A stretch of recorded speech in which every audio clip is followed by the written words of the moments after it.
ఈ back to back trophies కొట్టడానికి one of the main reason ఏంటంటే ఈ ఇయర్ వరల్డ్ కప్ జరగడం. సో వరల్డ్ కప్ జరగడం ఆర్సీబీకి ఏ విధంగా కలిసి వచ్చింది అనేది ఈ వీడియోలో మాట్లాడుకుంటూ ఆర్సీబీ గెలవడానికి 5 రీజన్స్ అయితే నాకు కనిపిస్తున్నాయి. ఆ 5 రీజన్స్ గురించి అయితే మనమైతే మాట్లాడుకుందాం. ఫస్ట్ వచ్చేసి డీకే అండ్ సపోర్ట్ టీమ్ చూసుకుంటే దినేష్ కార్తిక్ గురించి చాలా తక్కువ మాట్లాడుతున్నారు అండ్ సపోర్ట్ స్టాఫ్ గురించి కూడా. బట్ మీరు దినేష్ కార్తిక్ సపోర్ట్ స్టాఫ్కి వచ్చిన తర్వాత బ్యాక్ టు బ్యాక్ ట్రోఫీస్ అయితే కొట్టడం జరిగింది. మీరు గమనిస్తే ఆప్షన్ అనేది 50% ఉంటుంది. నేను ఎప్పుడు చెప్తాను, ఆప్షన్లో మీరు బెస్ట్ ప్లేయర్లను తెచ్చుకోవాలి, లేకపోతే మీకు పొటెన్షియల్ ఎవరిలో ఉంటుంది అనుకుంటున్నారో వాళ్ళని తెచ్చుకోవాలని మనమైతే చెప్తూ ఉంటాం. సో అదే చేసేది చాలా టాక్టికల్గా ఎవరి ప్లేయర్లను కావాలి. సాల్ట్ గురించి మీరు ఆల్రెడీ చూసే ఉంటారు. ఆర్సీబీ ఫ్యాన్స్ అయితే దినేష్ కార్తిక్ సాల్ట్ కావాలి, నాకు భువనేశ్వర్ కుమార్ ఎందుకు కావాలని బల్ల గుద్ది మరి అక్కడ స్టాట్స్ని పెట్టి అందరినీ కూడా కన్విన్స్ చేసి ఏదైతే ప్లేయర్లను కావాలో వాళ్ళ ప్లేయర్లను తెచ్చుకున్నారు. మీరు చూస్తే అదే సక్సెస్కి కారణం అని చెప్పొచ్చు. And also Dinesh Karthik support స్టాఫ్లో ఉండడం ఒక మంచి ఫ్రేమ్ ఆఫ్ మైండ్ని క్రియేట్ చేసిందని చెప్పొచ్చు. ఏవైతే ఇన్పుట్స్ కావాలో అవి చేశారు. నాకు అనిపిస్తుంది ఏంటంటే ఏఐని, డేటా అనాలిసిస్ని ఖచ్చితంగా యూజ్ చేసుకున్నారని అయితే నాకైతే అనిపిస్తుంది. అంటే ఏ ప్లేయర్కి ఏ బౌలరు స్ట్రాంగ్గా ఉన్నాడు, మీరు చూసుకుంటే ఇప్పుడు బట్లర్ ఆడుతుంటే భువిని తీసుకొస్తారు, హేజల్వుడ్ని తీసుకొస్తారు. అండ్ ఆల్సో చూసుకుంటే స్పిన్నర్లకి ఎవరైతే వీక్నెస్ ఉంటుందో ఆ ప్లేయర్లను తీసుకురావడం. సో చాలా టాక్టికల్గా చూసుకుంటే ప్లానింగ్ అనేది జరిగిందని అయితే నాకైతే అనిపిస్తుంది. అది వన్ ఆఫ్ ది రీజన్ అయితే నాకైతే అనిపిస్తుంది. అండ్ సపోర్ట్ స్టాఫ్ కూడా, కోచెస్ కూడా అద్భుతంగా చేశారనిపించింది. అండ్ రెండో రీజన్ వచ్చేసి Virat Kohli one of the main reason అని చెప్పొచ్చు. ఎందుకు అంటే ఒక స్ట్రాంగ్ పిల్లర్ కావాలి టీంకి. ఏ టీం అయినా అగెనెస్ట్ వస్తే మాత్రం తనే నిలబడ్డాడని చెప్పొచ్చు ప్రతిసారి. అంటే జస్ట్ క్రికెట్లో చూసుకుంటే మీకు చూడండి, లాస్ట్ మ్యాచ్లో కూడా కొంచెం స్లెడ్ చేయడానికి ట్రై చేసినారు. బట్ సిరాజ్ వచ్చేసి చేసినారు. It's part and parcel of the game. మనం సిరాజ్ని ఏమనడం కానీ మిగతా ప్లేయర్, ఈవెన్ సాయి సుదర్శన్ కూడా వచ్చి కొంచెం విరాట్ కోహ్లీ చేద్దాం అనుకున్నారు. బట్ నాకు అర్థం కావట్లేదు విరాట్ కోహ్లీని చేసే అంత రేంజ్. ఎందుకంటే ఆస్ట్రేలియానే కామ్గా కూర్చోబెట్టిండు. స్లెడ్జ్ అసలు చేయొద్దు విరాట్ కోహ్లీని. చేస్తే ఏ విధంగా ఆడతాడో ఆస్ట్రేలియాలో చూసాం మనం అందరం కూడా. ఆస్ట్రేలియా క్రికెటర్లో తెలుసు విరాట్ కోహ్లీ వస్తే సప్పుడే వదిలేద్దాం, తనే అవుట్ అవుతాడు. మనం స్లెడ్జ్ చేస్తే ఇంకా రెచ్చిపోయి ఆడతాడు. అదే జరిగింది. అండ్ ఆల్సో ఈ year last 2 years strike rates చూడండి విరాట్ కోహ్లీది. సో చాలామంది అప్పుడు అంతకుముందు కూడా విరాట్ కోహ్లీ స్ట్రైక్ రేట్ మీద మాట్లాడేవారు. బట్ అప్పుడు టీం ఏ విధంగా ఉండేదంటే ఇప్పుడు ఏదైతే జీటీ పరిస్థితి ఉందో అదే ఉండేది. అంటే టాప్ నుంచే రన్స్ రావాలి, మిడిల్ ఆర్డర్ రన్స్ రావు. కాబట్టి అగ్రెసివ్గా ఆడాల్సింది విరాట్ కోహ్లీనే, రన్స్ చేయాల్సింది విరాట్ కోహ్లీనే, నాట్అవుట్గా ఉండాల్సింది విరాట్ కోహ్లీ. కాబట్టి కొన్ని మ్యాచెస్ కొంచెం అంటే ఆ స్ట్రైక్ రేట్ని ఇప్పుడు జీటీకి ఎలాంటి ప్రాబ్లం ఉండేదో అప్పుడు ఆర్సీబీకి అదే విధంగా ఉండేది. కాబట్టి విరాట్ మీద కొంచెం బాధ్యత అనేది ఉండేది. బట్ ఇప్పుడు చూస్తే లాస్ట్ 2 yearsగా రెచ్చిపోయి ఆడుతున్నా. లాస్ట్ ఇయర్ కంటే ఈ ఇయర్ చూడాలి. రబాడాని ఏ విధంగా కొట్టిండంటే ఆ ఫ్లిక్ షాట్ కొడితే 6 పోయింది ఫైనల్లో. రబాడా ఈ ఇయర్ పర్పుల్ క్యాప్. తను మోస్ట్ డేంజరస్ బౌలర్. తనకు వికెట్లు ఇవ్వద్దు అని ఉంటుంది కానీ రెచ్చిపోయి ఆడిండు. ఆ లెగ్ సైడ్లో చూడాలి అసలు ఏమైనా షాట్స్. అసలు విరాట్ ఫ్యాన్స్ కానీ ఆర్సీ ఫ్యాన్స్ కానీ అసలు విరాట్ ఆ ఇన్నింగ్స్ ఏదైతే ఉందో మళ్ళీ చూసే మ్యాచ్ అని చెప్పొచ్చు. సో విరాట్ అనేది మనం చూసుకుంటే ఆర్సీబీకి ఒక పెద్ద పిల్లర్. తను నిలబడి ఆడిండు. అండ్ ఆల్సో ఫైనల్లో కూడా ఆడి మ్యాన్ ఆఫ్ ది మ్యాచ్ గెలిచిండు. ట్రోఫీ బ్యాక్ టు బ్యాక్ చూసుకుంటే విరాట్ ఖాతాలో వేసుకున్నాడు అని చెప్పొచ్చు. అండ్ మూడో రీజన్ ఏంటంటే రజత్ పతిదార్ ఏ విధంగా టీంలోకి వచ్చిండో మనందరికి కూడా తెలుసు. ఏవైతే సాక్రిఫైస్ చేస్తారో సాక్రిఫైజెస్కి రిజల్ట్స్ అనేది ఉంటాయని మరొకసారి ప్రూవ్. ఎందుకంటే తనలో 2023లో మనకు చూసుకుంటే ఇక్కడ సెలెక్ట్ అయ్యిండు. బట్ 1 monthలో తనకు మ్యారేజ్ ఉండేది. అది పోస్ట్ పోన్ చేసుకొని టీంలోకి రావడం జరిగింది. ఎలిమినేటర్ మ్యాచ్లో ఏ విధంగా ఆడిండు, సెంచరీ కొట్టిండు చూసినాం. దాని తర్వాత చూస్తే మీకు అద్భుతంగా మళ్ళీ వచ్చిండు. ఒక ఇయర్ మళ్ళీ కూర్చున్నాడు. దాని తర్వాత కెప్టెన్గా రావడం, అద్భుతంగా ఆడడం, బ్యాక్ టు బ్యాక్ ట్రోఫీలు కొట్టిండని చెప్పొచ్చు. రజత్ పతిదార్ని ఇండియన్ T20 స్క్వాడ్లో తీసుకోవాలని అయితే నేనైతే అంటున్నాను. ఉండాల్సింది. ఎందుకంటే మీరు చూడండి స్పిన్నర్లని అత్యంత దారుణంగా ఆడతాడు, కనికరం లేకుండా కొడతాడు. అండ్ మిడిల్ ఆర్డర్లో స్పిన్నర్లు ఆడి ఇండియన్ ప్లేయర్ ఒకరు కావాలి.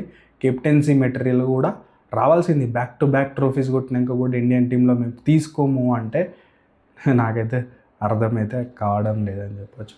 అండ్ ఫోర్త్ రీజన్స్ వచ్చేసి ఫ్యాన్స్.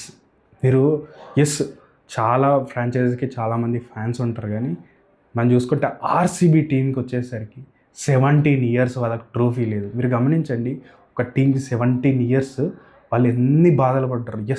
అది నేను ప్రతిసారి చెప్పేవాడే, ప్రతి టీంకి 97-96% జెన్యూన్ ఫ్యాన్స్ ఉంటారు, 3% తేడే ఫ్యాన్స్ ఉంటారు.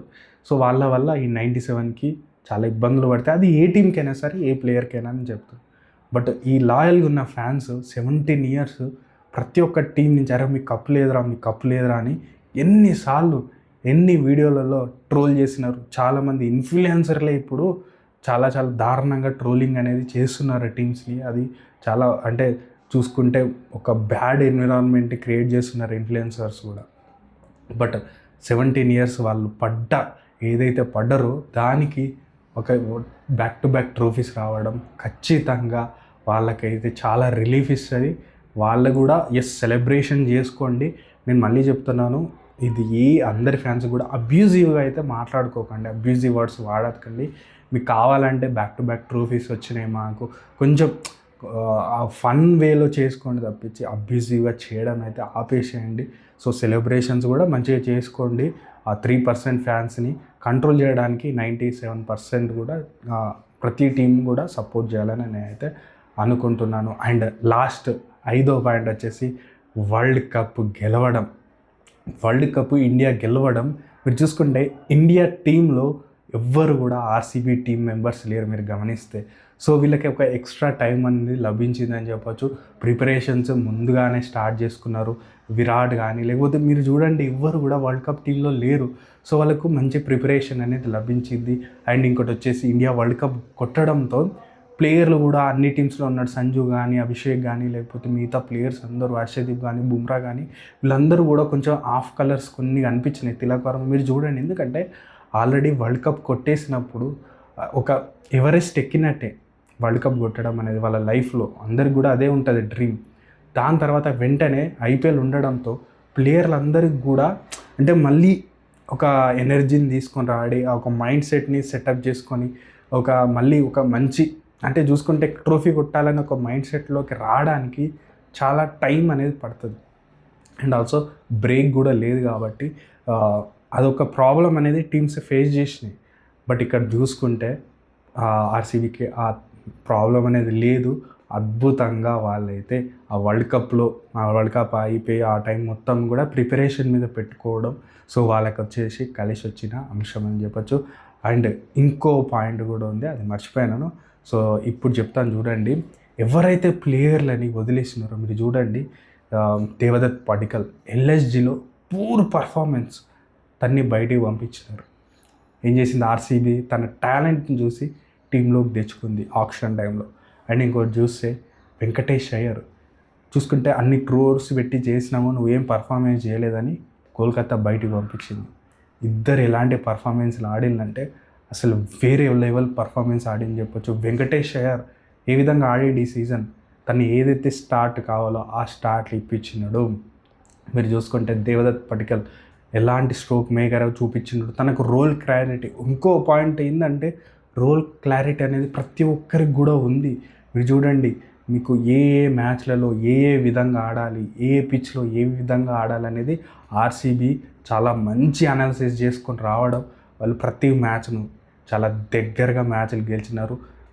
ఇంకో పాయింట్ కూడా చెప్పాలి, ఆర్సీబీ వర్సెస్ మనకి ఎస్ఆర్హెచ్ మ్యాచ్లో, ఆ మ్యాచ్ ప్రివ్యూలో చెప్పినాం, ఈ మ్యాచ్ ఎస్ఆర్హెచ్ గెలుస్తుంది, ఆర్సీబీ ఏదైతే నెట్ రన్ రేట్ ఉందో దాని గురించే వెళ్తారు, టాప్ 2లో ఉండడం ఎంత కీలకం. కొన్నిసార్లు తగ్గినోడు ఎవ్వడు చెడ్డోడు కాదు, పడ్డోడు కాదు, తగ్గాల్సి వస్తుంది కొన్నిసార్లు అని చెప్పడం జరిగింది. ఆర్సీబీ ఫ్యాన్స్ కొందరు ఫీల్ అయినారు, నా ఎందుకని అట్లా మాట్లాడుతున్నా, ఆర్సీబీ తక్కువ చేసి మాట్లాడుతున్నాను, 250 అయినా కొడతాం. నో, చూసుకుంటే నెట్ రన్ రేట్ ఎంత కీలకంగా మారింది చూడండి. టాప్ 1-2లో ఉండడం, ఎస్ఆర్హెచ్ చూస్తే జీటీ మీద మ్యాచ్ను ఓడిపోయినారు అక్కడ. వాళ్ళు కొంచెం ఎస్ఆర్హెచ్ కొద్దిగా ఆ మ్యాచ్ చూసుకుంటే జీటీకి క్లోజ్గా వెళ్ళి ఓడిపోయినా జీటీ నెట్ రన్ రేట్ తగ్గేది, ఆర్సీబీ నెట్ రన్ రేట్ పెరిగేది.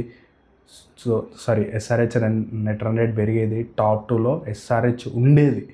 సో చిన్న చిన్న తప్పులు టీంని ఎంత ఎఫెక్ట్ చేస్తాయో చూడండి. సో ఆర్సీబీ అయితే చాలా ప్లస్లు చేసినారు కాబట్టి ఈసాల కప్ నమ్దే. నేను ఆల్రెడీ ప్లే ఆఫ్ స్టార్ట్ అయినప్పుడు చెప్పిన 60% ఆర్సీబీకి ఉంటుంది అండ్ లాస్ట్లో కూడా మనం చూస్తున్న షార్ట్లో పెట్టిన ఈసాల ఆల్సో కప్ నమ్దే అని. Yes, congratulations. And RCB fans ఏమన్నా హ్యాట్రిక్ గురించి వెళ్తున్నారా? కామెంట్ సెక్షన్లో తెలియండి. Thank you.